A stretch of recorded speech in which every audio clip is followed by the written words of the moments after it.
ओम शांति। अकाल मृत्यु के बाद आत्मा के साथ क्या होता है? अकाल मृत्यु के बाद आत्मा कहाँ जाती है? क्या आपने कभी सोचा है, जब किसी की मृत्यु समय से पहले हो जाती है, चाहे वो दुर्घटना हो, हत्या हो या अचानक आया कोई सदमा, तब उसकी आत्मा कहाँ जाती है? ऐसा क्यों होता है कि कुछ जगहों पर कदम रखते ही एक अजीब सी बेचैनी घेर लेती है, हवा में डर समा जाता है और मन किसी अनजानी ऊर्जा की मौजूदगी महसूस करता है। कहते हैं कि अकाल मृत्यु के बाद आत्मा तुरंत अपने मार्ग पर आगे नहीं बढ़ पाती। अधूरी इच्छाएं, अधूरे रिश्ते और असहनीय पीड़ा उसे भटकने के लिए मजबूर कर देती है। ऐसे स्थानों पर जहां दुख और मौत की चीखें गूंजी हों, वहां समय थम जाता है और आत्माएं उसी क्षण में कैद हो जाती हैं। देखिए, मृत्यु सिर्फ देह का अंत नहीं बल्कि चेतना का सबसे बड़ा विस्फोट है। जब व्यक्ति की मृत्यु समय पर आती है, उम्र के ढलते हुए देह और मन के साथ आत्मा धीरे धीरे जीवन से अलग होने लगती है। वो परिवर्तन की तैयारी करती है। परिवार, रिश्तों, स्मृतियों और इस संसार से विदाई की प्रक्रिया अपने आप शुरू हो जाती है। लेकिन अचानक मृत्यु में कोई तैयारी नहीं होती। ये मौत देह से पहले मन को तोड़ देती है और देह से अलग होने के बाद आत्मा को जला देती है। अचानक मृत्यु ठीक उसी क्षण होती है जब शरीर अभी जीवित होने की पूरी कोशिश कर रहा होता है। धड़कनें दौड़ रही होती हैं, शरीर खुद को बचाने की लड़ाई लड़ रहा होता है और मन जीवन के हर टुकड़े को पकड़कर बैठा है। तभी एक अनचाहा पल सब कुछ खत्म कर देता है। और एक बात याद रखना, इस शास्त्रों में भी कहा गया है कि अचानक मृत्यु तब नहीं होती जब शरीर मरता है। अचानक मृत्यु तब होती है जब आत्मा को समझने का समय ही नहीं मिलता कि मृत्यु हो चुकी है। मरने के बाद पहली रात यही सबसे भयावह होती है, क्योंकि पहले कुछ घंटे तक तो आत्मा को ये समझ ही नहीं आता है कि आत्मा शरीर से अलग हो चुकी है, यानी कि व्यक्ति की मृत्यु हो चुकी है। वो अपने शरीर की तलाश में भटकती है, अपने ही मृत शरीर के पास खिंची चली आती है। कभी उसके शरीर के ऊपर खड़ी होती है, कभी उसके चेहरे को देखने की कोशिश करती, कभी उस शरीर में वापस प्रवेश करना चाहती है, लेकिन देह उसका स्वीकार नहीं करती। दरवाज़ा बंद हो जाता और बंद दरवाज़ों की दुनिया शुरू हो जाती। यही पहली यातना है। जिस व्यक्ति की अकाल मृत्यु होती है, उसकी आत्मा अपने परिवार के पास जाना चाहती है। वो उन्हें पुकारती है, लेकिन कोई आवाज़ नहीं सुनता। वो घर में प्रवेश करती है, लेकिन कोई उसे देख नहीं पाता। वो अपने प्रियजनों के कंधों पर हाथ रखना चाहती है, लेकिन इस स्पर्श का हक भी उससे छीन लिया जाता है। ये अस्तित्व का टूटना है जहाँ आत्मा जी रही है, पर दुनिया उसे मृत मान चुकी है। और फिर शुरू होता है वो क्षण जब आत्मा पहली बार एहसास करती है, और वो एहसास किसी व्यक्ति तक नहीं पहुंचता है, लेकिन घर के वातावरण में बेचैनी भर जाती है। अचानक ठंडी हवा, अचानक भारीपन, अचानक रात का डर, ये सब उसी आत्मा का दर्द होता है। लोग कहते हैं कि अचानक मृत्यु वाले स्थान हॉन्टेड हो जाते हैं। वास्तव में वो जगह हॉन्टेड नहीं होती, वो जगह दर्द भरी आत्माओं की प्रतीक्षा से भरी होती है। दुर्घटना स्थल, जलाशय, अधूरे निर्माण वाले घर, पहाड़, पुल, पुराने पेड़, इन जगहों पर बेचैनी महसूस होना किसी रहस्य का संकेत नहीं, एक आत्माओं की उलझन का संकेत भी होता है। और अकाल मृत्यु की आत्मा पहले कुछ समय तक बार बार अपने शरीर के पास लौटती है, क्योंकि उसके भीतर अभी भी एक अटल विश्वास होता है ये सब एक सपना है और वो वापस उठ जाएगी। लेकिन हर बार वो शरीर को देखती है, पर खुद को उसमें नहीं पाती। ये सच्चाई उसे भीतर से काटती है। ये पीड़ा जन्म जन्मांतर की किसी भी पीड़ा से अधिक भारी होती है। धीरे धीरे आत्मा समझने लगती है कि वो अब इस शरीर में नहीं जा सकती है, उसकी मृत्यु हो चुकी है। और यहीं से फिर दूसरी यातना उसकी शुरू होती है, अधूरे जीवन की खामोशी। जो सपना अधूरा रह गया, जो प्रेम अधूरा रह गया, जो कर्तव्य छूट गया, जो बदला, जो जिम्मेदारी, जो वादा, सब आत्मा को जंजीरों की तरफ बांध लेते हैं। गहरी पीड़ा ये नहीं कि जीवन समाप्त हो गया, गहरी पीड़ा ये है कि जीवन पूरे होने से पहले समाप्त हुआ। अचानक मृत्यु के बाद आत्मा सबसे ज़्यादा जिस बात से टूटती है वो ये है कि उसके परिवार को भी उसकी मौत अचानक मिलती है। रोना, सदमा, चिल्लाना, चीख पुकार, इन सब का भार आत्मा के कानों तक पहुंचता है और आत्मा चाह कर भी किसी को सांत्वना नहीं दे पाती। वो हर पल चीखती है कि मैं यहाँ हूँ, मैं जिंदा हूँ, मुझे मत रो, लेकिन किसी के चेहरे पर उसकी ओर देखने की क्षमता नहीं रहती। यही वो क्षण होता है जब आत्मा पहली बार असहायता महसूस करती है।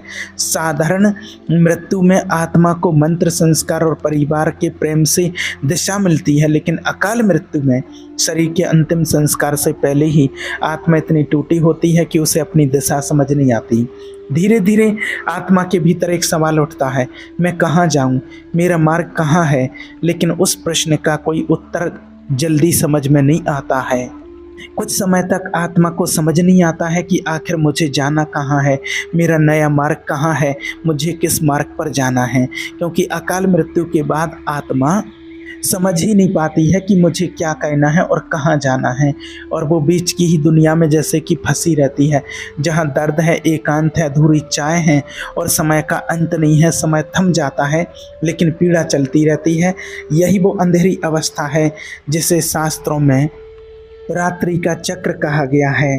अकाल मृत्यु के बाद आत्मा की जो रात का समय होता है और वो बहुत सदमे में होता है, लेकिन उसके बाद शुरू होता है वो सबसे भयावह समय, आने वाला समय जो उसको आगे की यात्रा पर जाना होता है। और वो बहुत कठिन समय होता है जहां आत्मा वापस जीवन में भी नहीं लौट सकती और बहुत जल्दी वो अगले जन्मों में भी प्रवेश नहीं कर सकती।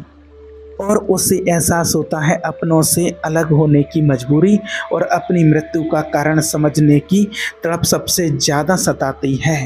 पहले कुछ समय तक तो आत्मा परिवार के साथ ही रहती, वो हर कमरे में भटकती है, हर आवाज़ पर दौड़ती है और हर पुकार पर रुकती है। कई बार वो अपने नाम पर लोग जो रोते हैं उन लोगों की तरफ दौड़ती है, पर निराश होकर लौट जाती है क्योंकि कोई उसकी ओर देखता भी नहीं। उसे लगता है कि शायद सब वापस सामान्य हो जाए, लेकिन हर बीतते क्षण के साथ ये भ्रम टूटता जाता है। और फिर आता है वो क्षण जब आत्मा पहली बार अपने ही फोटो पर माला चढ़ते हुए देखती है। यहीं से सच्चाई आत्मा के अंदर चाकू की तरह धंस जाती है। अब मेरा लौटना संभव नहीं। और फिर आत्मा सबसे ज़्यादा बेचैन होती है क्योंकि पहली बार उसे अपने ही लिए रोते हुए लोग दिखाई देते हैं, पर वो उनके आंसू नहीं पहुंच पाती है। मंदिरों में तो प्रार्थनाओं की आवाज़ें उठती हैं, पर आत्मा उन प्रार्थनाओं को सुनने की स्थिति में नहीं होती। दुनिया उसे मोक्ष की राह दिखाना चाहती है, लेकिन उसका मन दुनिया में ही जकड़ा रहता है। इन समय आत्मा के भीतर सबसे ज़्यादा भाव जगते हैं, मेरे बिना अब उनका क्या होगा, क्यों मरा मैं, क्यों इतनी जल्दी, क्या मैं कुछ कर सकता था। और इनमें से सबसे दर्दनाक विचार है, अगर मुझे एक मौका और मिल जाता। यही सोच आत्मा को सबसे ज़्यादा बांध लेती है। और फिर आता है एक वो समय जब आत्मा को फिर घर से आगे जाना होता है, और इस समय आत्मा पर सबसे भारी पड़ता है, इसलिए क्योंकि उसके सामने संसार के दरवाजे बंद होने लगते। वो अपने परिवार को पुकारती है, बच्चों को, माता पिता को, भाई बहन को, प्रिय व्यक्ति को, दोस्तों को, लेकिन कोई सुनता नहीं। आत्मा महसूस करती है कि संसार उसे भूल नहीं रहा, लेकिन उसके बिना जीने की तैयारी कैसे की जाती वो कर रहा। उसे ये एहसास भीतर तक तोड़ देता है कि जीवन चलता रहता है, भले ही वो खुद अब उसका हिस्सा नहीं। और फिर आखिरी समय, सबसे निर्णायक समय आता है। आत्मा की बेचैनी अब चरम पर पहुंच जाती है। वो महसूस करती है कि अब वो इस दुनिया में टिक नहीं सकती, पर उसके पास जाने के लिए उसे एकदम कोई राह नहीं दिखती। ये वही समय होता है जब आत्मा के आसपास अदृश्य शक्तियाँ सक्रिय होने लगती हैं। और फिर कुछ समय के बाद आत्मा वो संकेत महसूस करती है जहां उसे अगली यात्रा पर जाना है, लेकिन वो उसमें प्रवेश तभी कर पाती है जब वो अपने जीवन, अपने शरीर और अपने संबंधों से मानसिक रूप से अलग हो जाए। और यही सबसे बड़ा संघर्ष जन्म लेता है जो आत्मा छोड़ नहीं पाती। वो संसार के बीच में ही फंस जाती है। वो ना जीवित न मृत के लोग को स्वीकार की जाती है, और ऐसी आत्माएं वही होती हैं जिन्हें बहुत कष्ट का सामना करना पड़ता है। और आत्मा के मन में सवालों का तूफान होता है, मैं यहाँ क्यों फंसा हूँ, मुझे आगे कहाँ जाना है। लेकिन डर अभी भी पीछा नहीं छोड़ रहा था, क्योंकि सामने जो रास्ता होता है वो कई बार अंधेरे से भरा होता है, इतना गहरा, इतना भारी कि वहाँ का सन्नाटा आत्मा को भीतर तक हिला देता था। उस रास्ते पर आगे बढ़ते समय अचानक एक और चीज़ घटती। आत्मा ने अपने जीवन की यादें देखना शुरू कर देती है, पर ये यादें मन के अनुसार नहीं आती हैं। ये यादें उन कर्मों की होती हैं जिनका हिसाब अभी तक बाकी हो। किसी के रोने की आवाज़, किसी के टूटने की आवाज़, किसी के दिल को चोट देने की आवाज़, हर वो पल जिसे इंसान अपने जीवन में भूल गया था। ब्रह्मांड भूलता नहीं, इन्हें देखा भी नहीं जाता, इन्हें महसूस किया जाता है पूरी पीड़ा के साथ। इस हिस्से को कहते हैं कर्म दर्पण। ये दर्पण ऐसा है जिसमें दिखता वही है जो छिपाया गया हो। यहाँ आत्मा पश्चाताप करती है, लेकिन यहाँ सुनने वाला कोई नहीं होता, क्योंकि ये न्याय खुद के खिलाफ खुद का होता है। आत्मा आगे बढ़ ही रही थी कि रास्ता दो भागों में विभाजित हो जाता है। एक रास्ता उजाला लिए हुए, बहुत हल्का, शांत और आकर्षक। दूसरा रास्ता घने अंधेरे से भरा, डर, साया और चीखों के साथ। ये रास्ता होता है अपने कर्मों के अनुसार। अच्छे कर्म करते हैं तो अच्छा रास्ता मिलता है, बुरे कर्म करते हैं तो बहुत भयानक रास्ता मिलता है। अब यहाँ आत्मा को चुनना होता है कि उसे किस रास्ते पर जाना होता है, लेकिन ये चुनाव इंसान की इच्छा से नहीं होता है। ये चुनाव होता है कर्म तय करते हैं। अगर अच्छे कर्म भारी हों, आत्मा उजाले वाले रास्ते की ओर खिंच जाती है। अगर बुरे कर्म भारी हों, आत्मा अंधेरे की ओर गिरने लगती है। यही असली डर था। आत्मा ने उजाले की तरफ बढ़ने की कोशिश की, लेकिन कुछ उसे पकड़कर अंधेरे में जैसे खींच रहा हो। वो कोई इंसान नहीं, कोई भूत नहीं, वो उसी के अधूरे कर्म थे। हर गलत वादा, हर छला हुआ इंसान, हर रोती हुई माँ, हर टूटा हुआ दिल, हर बुराई जो की गई, सब आत्मा को न्याय की तरफ जकड़ने लगे। और आत्मा चिल्लाई, मुझे छोड़ दो, मैं वहाँ नहीं जाना चाहता। लेकिन आवाज़ गूंजी, पछतावा मुक्ति नहीं देता है, सुधार देता है। और फिर अचानक रास्ता पूरी तरह से अंधेरा हो जाता है। एक पल के लिए सब शांत, और अगले ही पल इंसान की कल्पना से परे ऐसी गूंजें आती हैं। यहीं से शुरू होता है आत्मा का अगला असली पड़ाव, और एक गहरा खालीपन लगता है जो आत्मा के भीतर तक उतरता है। और कुछ पल के बाद आत्मा महसूस करती है कि वो किसी जगह पर रुक गई है। एक अदृश्य कारावास सा होता है, और यहीं से फिर असली संघर्ष शुरू होता है। आत्मा को ऐसा लगा जैसे कोई उसकी यादों को धीरे धीरे खींच रहा हो, हर दर्दनाक पल दोबारा जी रहा हो। जिन लोगों को उसने रुलाया था, जिन्हें छोड़ दिया, जिनसे झूठ बोला, जिनके सपने तोड़े, सब उसके सामने खड़े हो जाते हैं। लेकिन यहाँ कोई माफ़ी नहीं मिलती है, क्योंकि यहाँ किसी और को नहीं, खुद को माफ़ करना सबसे कठिन होता है। इस जगह में वक्त अलग होता है। दुनिया में एक रात गुजरे, यहाँ एक कष्ट आत्मा को तब तक मिलता है जब तक आत्मा स्वीकार न कर ले कि जो हुआ वो उसके कर्मों का फल था। यहाँ कुछ आत्माएं टूट जाती हैं और स्वीकार कर आगे बढ़ती हैं, तो कुछ समय से लड़ती रहती हैं और फंसी रहती हैं। और अकाल मृत्यु में पछतावा सबसे बड़ा बन जाता है, क्योंकि इंसान ने अपनी कहानी पूरी होने से पहले दुनिया छोड़ दी थी। और अब आत्मा के पास एक बड़ा बोझ होता है, अपने ही अपूर्ण कामों का अपराध बोध। इसी बीच एक हल्की रोशनी दिखाई देती है, एकदम शांत। ये संकेत था कि आत्मा में परिवर्तन शुरू हो चुका है। और तभी एक आवाज़ गहरी सुनाई देती है, न चीख न डर, बहुत स्थिर और गंभीर। कर्मों का संतुलन तय होने के बाद आत्मा जिस दिशा में बढ़ रही थी, वहाँ की ऊर्जा बिल्कुल अलग होती है। न पूरी रोशनी होती, न पूरा अंधेरा।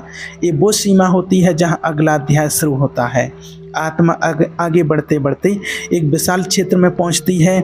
ये था ये आध्यात्मिक मार्ग, आत्मिक मार्ग, जहाँ सभी आत्माएं वही अनुभव करती हैं जो उन्होंने अपने जीवन में बनाया होता है। ये जगह 3 भागों में जगह बटी हुई होती है, शुद्ध प्रकाश क्षेत्र, गहन अंधकार क्षेत्र और संक्रमण क्षेत्र। और अब आत्मा को उसी भाग की ओर भेजा जाने वाला होता है जिसकी नियति उसके कर्मों ने तय की थी।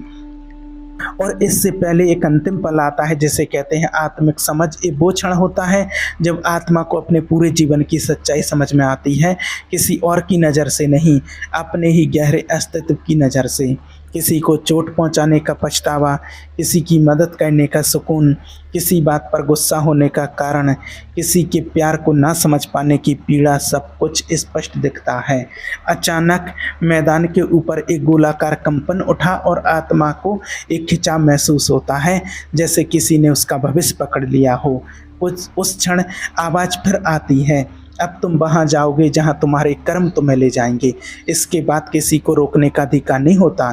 कोई प्रार्थना, कोई बहाना, कोई तर्क, कुछ भी काम नहीं आता है।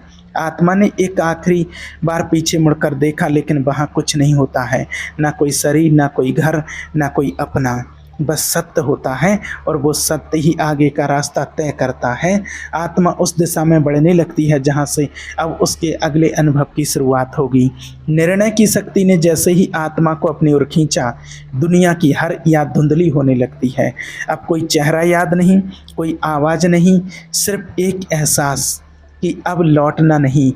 और फिर आत्मा उस क्षेत्र में पहुँचती है जहाँ उसे अगले पड़ाव पर जाना होता है। जिनके अच्छे कर्म होते हैं उनको इस जगह पर पहुंचने में कोई कष्ट नहीं होता है, जहां आत्मा को एकदम पूर्ण शांति का अनुभव होता है। यहाँ कोई शरीर नहीं होता है, सिर्फ अस्तित्व होता है। किसी प्रकार का दर्द, भूख या प्यास भी नहीं, सिर्फ गहरा सुकून होता है। दूसरा मिलता है अंधकार का क्षेत्र, जिनके बुरे कर्म भारी हों। ये वो जगह होती है जिसे लोग गलत समझते हैं। ये न नरक होता है, ना कोई देवताओं का क्षेत्र। ये सुधार की जगह होती है आत्मा के लिए, सुधार की। यहाँ जो दर्द आत्मा महसूस करती है वो किसी बाहरी शक्ति से नहीं आता है, वो उसी दर्द का रूप होता है जो उसने जीवन में दूसरों को दिया था। और फिर आत्मा एक नए अवसर का इंतजार करती है जो पुनर्जन्म के रूप में आता है, और जब सही परिस्थिति बनती है आत्मा नए शरीर में प्रवेश करती है। अब हमारी आत्मा इस अवस्था में मौजूद थी और उसे पता था कि अगला कदम आने वाला है, क्योंकि कर्मों के फैसले के बाद यात्रा रुकती नहीं है, वो आगे चलती है। दूर एक ऊर्जा का दरवाज़ा खुलता है और आवाज़ गूंजती है, यात्रा जारी रखो। अब सत्य का सबसे गहरा दौर शुरू होने वाला होता है। जैसे ही आत्मा आगे बढ़ती, उसके सामने एक विशाल अनंत सा संसार खुलने लगता। ये न स्वर्ग था न नरक, ये सच्चाई का क्षेत्र होता है। यहाँ समय रुक जाता है, यहाँ शरीर नहीं होता, सिर्फ चेतना होती है। धीरे धीरे आत्मा के सामने मार्ग खुलने लगता है, पुनर्जन्म का मार्ग, सुधार का मार्ग। किस मार्ग पर जाना है, एक कर्म का संतुलन तय करता है। और अकाल मृत्यु वाली आत्माओं के लिए थोड़ा सा ये दौर कठिन होता है, क्योंकि उनका शरीर छिन गया था, लेकिन उनकी अधूरी इच्छाएं पूरी नहीं हुई थी, उनकी कहानी पूरी नहीं हुई थी। और फिर अकाल मृत्यु के बाद भी उस आत्मा को पुनर्जन्म मिलता है, क्योंकि आत्मा की कहानी अधूरी होती है।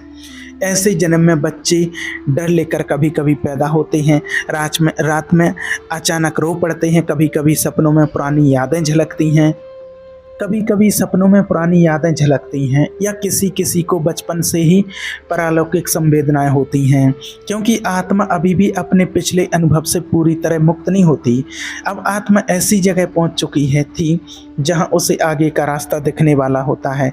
दूर से रोशनी और अंधकार फिर से दिखाई देने लगता है, लेकिन इस बार कोई आवाज़ नहीं आती, क्योंकि अब आत्मा को खुद नहीं चुनना होता है, बल्कि उस सत्य को स्वीकार करना होता है। आत्मा अब उस धुंध से बाहर निकल चुकी होती है, लेकिन असली कष्ट अब शुरू होता है। सफ़ेद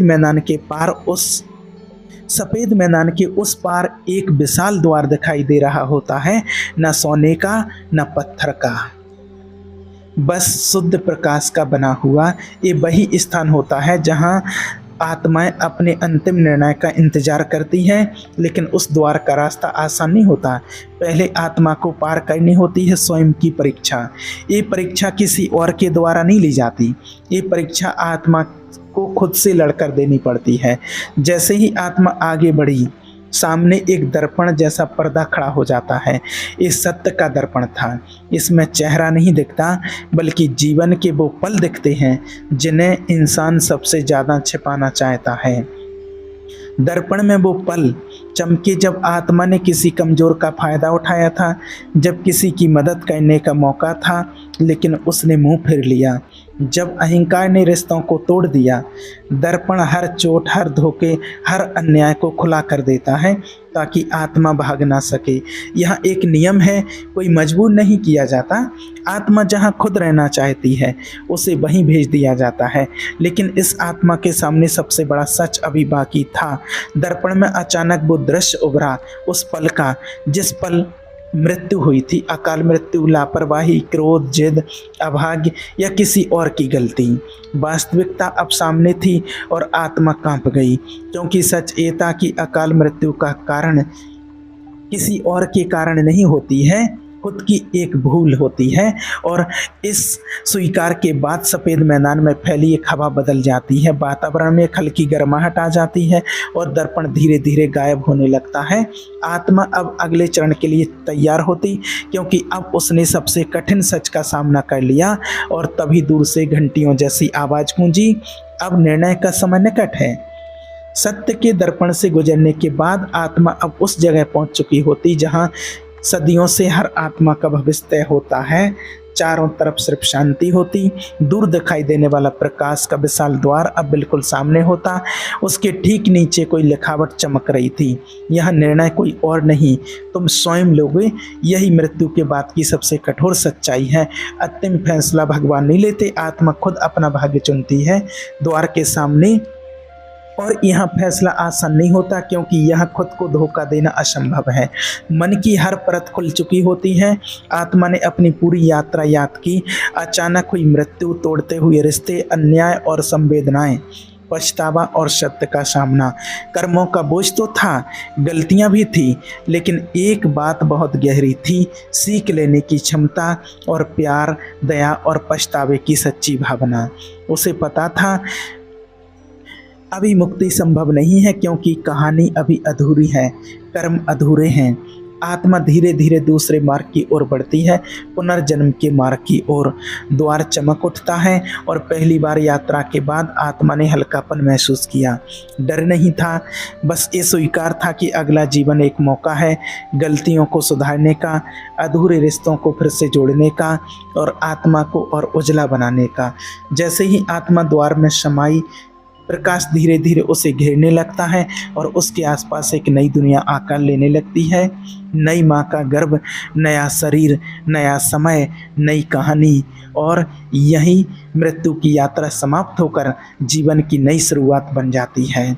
आज के वीडियो का संदेश यही है कि मृत्यु अंत नहीं है, ये एक पड़ाव है जहाँ आत्मा वही पाती है जो उसने दिया था।